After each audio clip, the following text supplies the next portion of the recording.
مولا سبھی اور کیا چاہتا ہے، بس مغفرت کی عطا چاہتا اور آخرت میں بھی بھلائیاں، اور بچا لیجئے ہم کو جہنم کی آگ سے۔ سورہ البقرہ کی آیت نمبر 200 اور 201، یہ دو آپ حضرات کے سامنے پڑھی اور ترجمہ کیا ہے۔ اس میں اللہ تبارک و تعالی نے ایک تو زمانہ جاہلیت میں جو ان لوگوں کی ایک رسم تھی اس کی اصلاح فرمائی ہے، اور دوسرا ہمیں اللہ تبارک و تعالی نے اپنے سے مانگنے کا ڈھنگ اور طریقہ سکھلایا ہے۔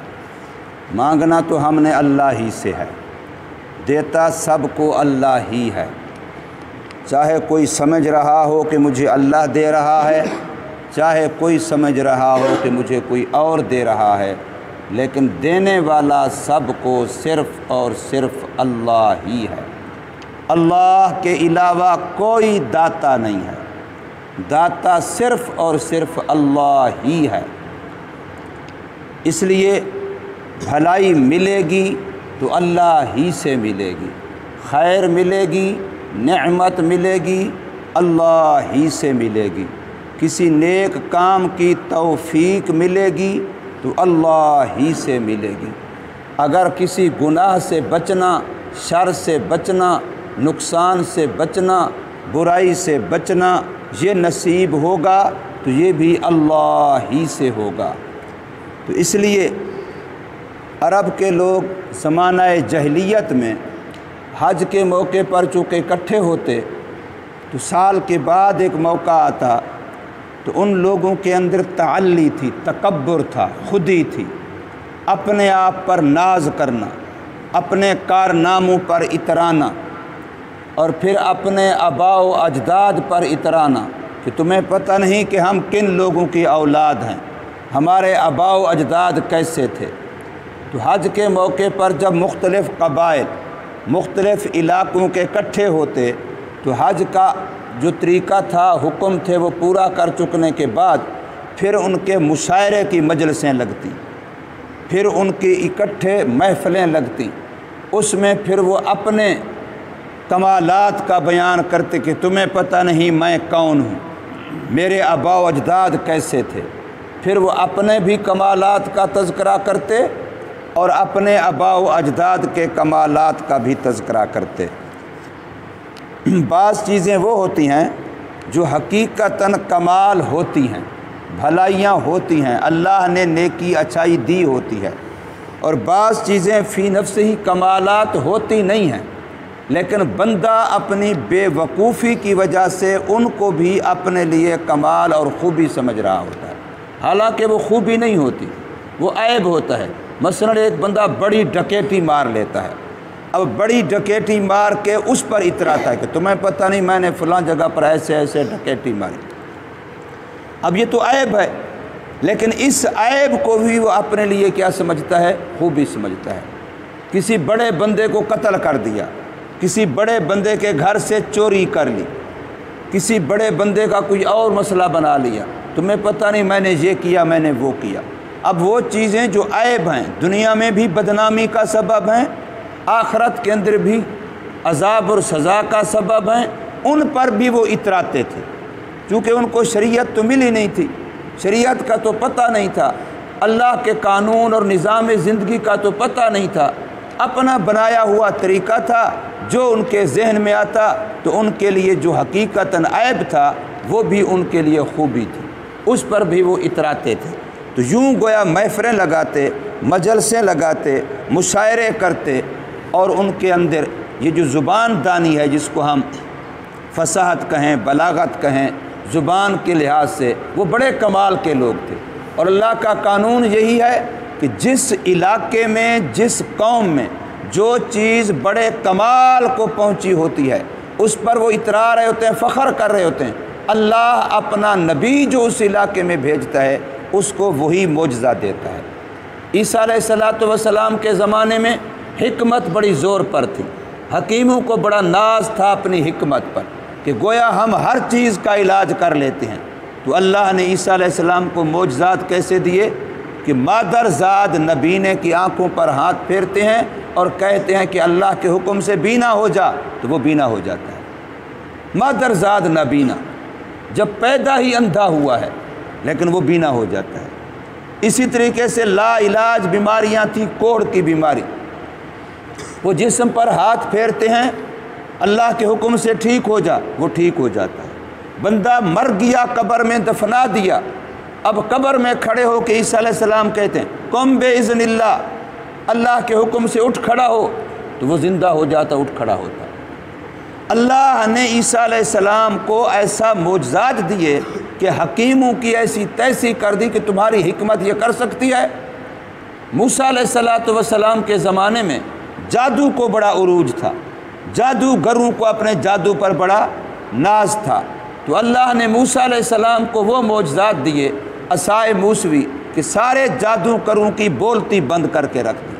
جادوگر موسیٰ علیہ السلام کے عصا والے معجزے کو دیکھ کے سارے کلمہ پڑھ کے مسلمان ہو گئے، اور ایسے پکے مسلمان ہوئے کہ فرعون جیسے ظالم جابر نے ان کے ہاتھ پاؤں کٹوا کے زندہ کھجوروں کے درختوں کے ساتھ لٹکوا دیا، نشان عبرت بنا دیا، لیکن ان میں سے ایک بھی ایسا نہیں تھا جس نے کلمہ چھوڑا، ایک نے بھی کلمہ نہیں چھوڑا، جان دے دی لیکن ایمان پر پکے رہے۔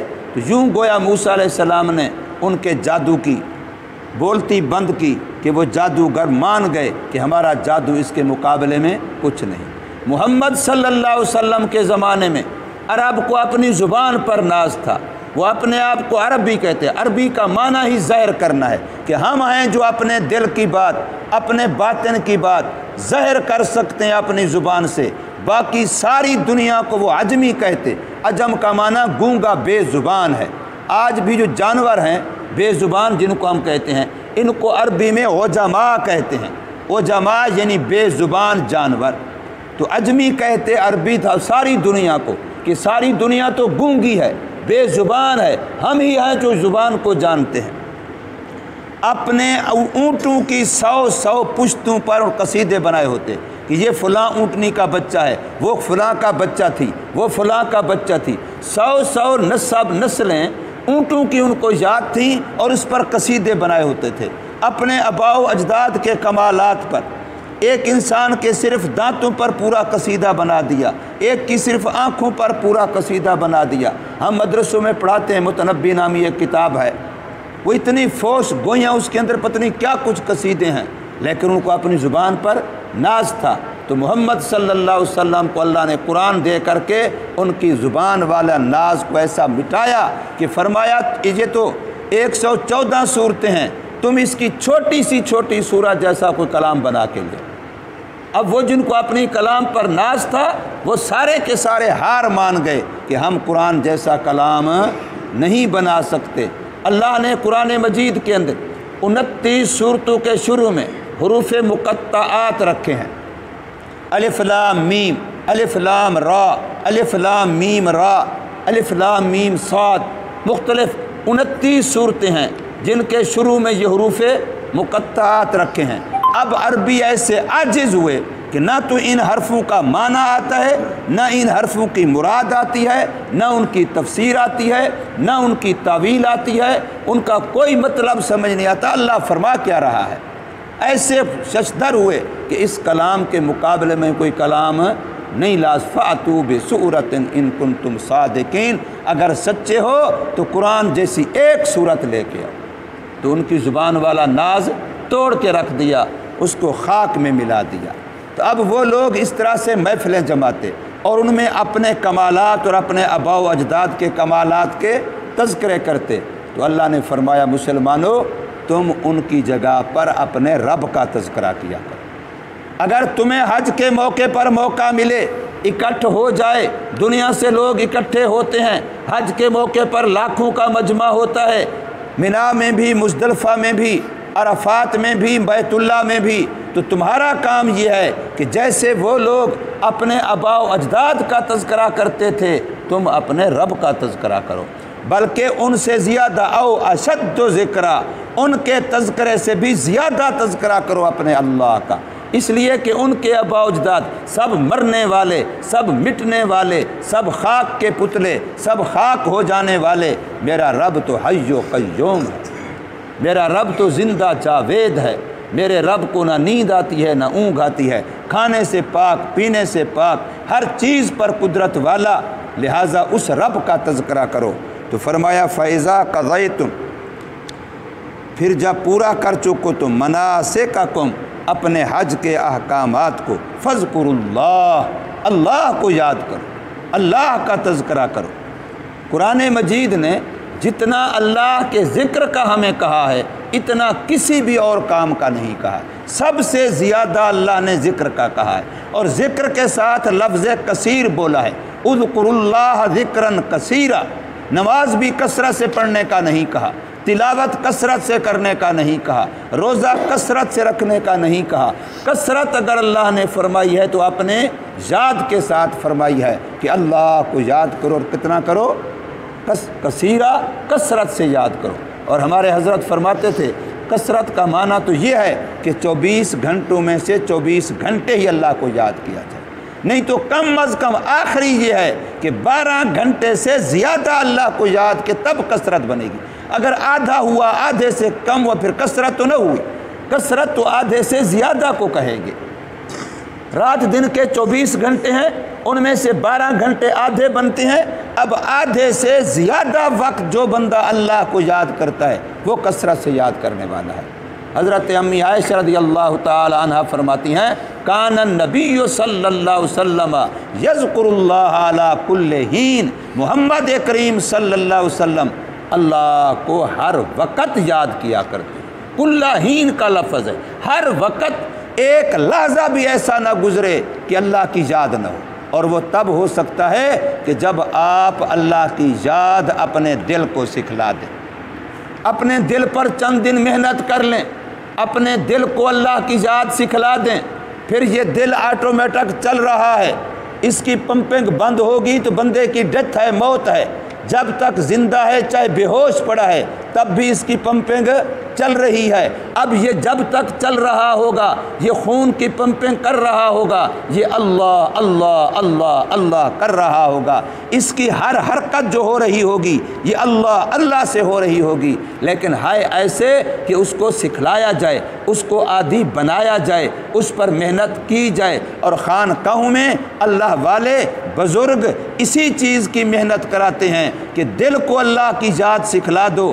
اب جب دل اللہ کی یاد سیکھ جائے گا، اس کو کہتے ہیں دل کا اللہ کے ذکر میں جاری ہو جانا۔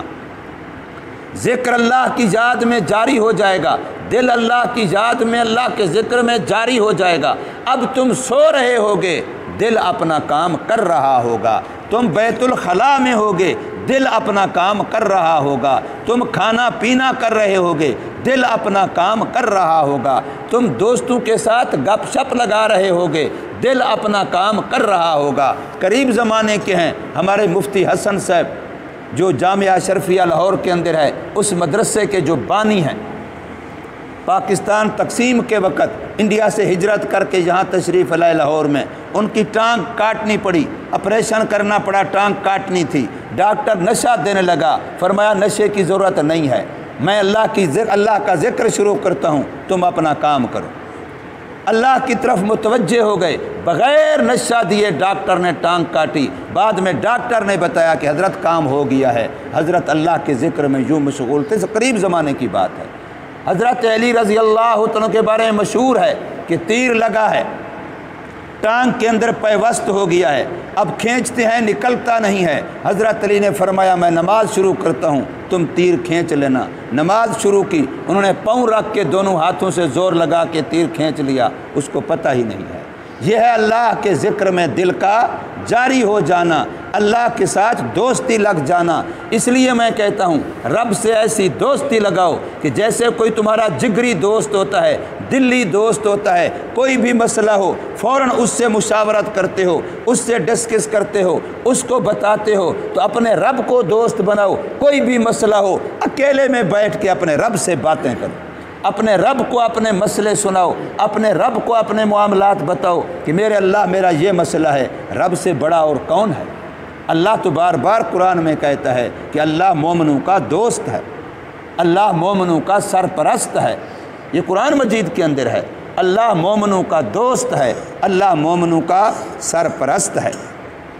تو فرمایا فذکروا اللہ، اللہ کو یاد کرو، کذکرکم آباءکم، مثل یاد کرنے تمہارے آباء و اجداد کو، جیسے تم پہلے زمانہ جاہلیت میں آباء و اجداد کے تذکرے کرتے تھے، اب اس کی جگہ پر اپنے اللہ کے تذکرے کرو، او اشد ذکرا، یا اللہ کو اس سے بھی زیادہ یاد کرو، جتنا اپنے آباء و اجداد کو یاد کرتے ہو اس سے زیادہ اللہ کو یاد کرو۔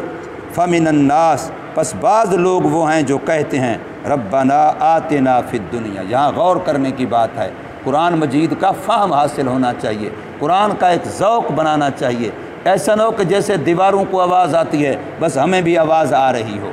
ہم مسلمان ہیں، مکلف ہیں، قرآن ہماری گویا کہ روحانی غذا ہے، اللہ کا کلام ہے۔ تو دیکھیے ذرا، بعض لوگ وہ ہیں جو کہتے ہیں ربنا آتنا فی الدنیا، اے اللہ ہمیں دنیا میں دے دے، اگر کیا دے دے قرآن نے تذکرہ نہیں کیا، بس اتنا ہے ربنا آتنا فی الدنیا، اے اللہ ہمیں دنیا میں دے دے، جو بھی ضرورتیں ہیں جو بھی نعمتیں ہمیں دنیا میں دے دے، آگے حسنہ غیر حسنہ کی بات نہیں کی، کیا دے دے کیا نہ دے دے یہ بات نہیں کی۔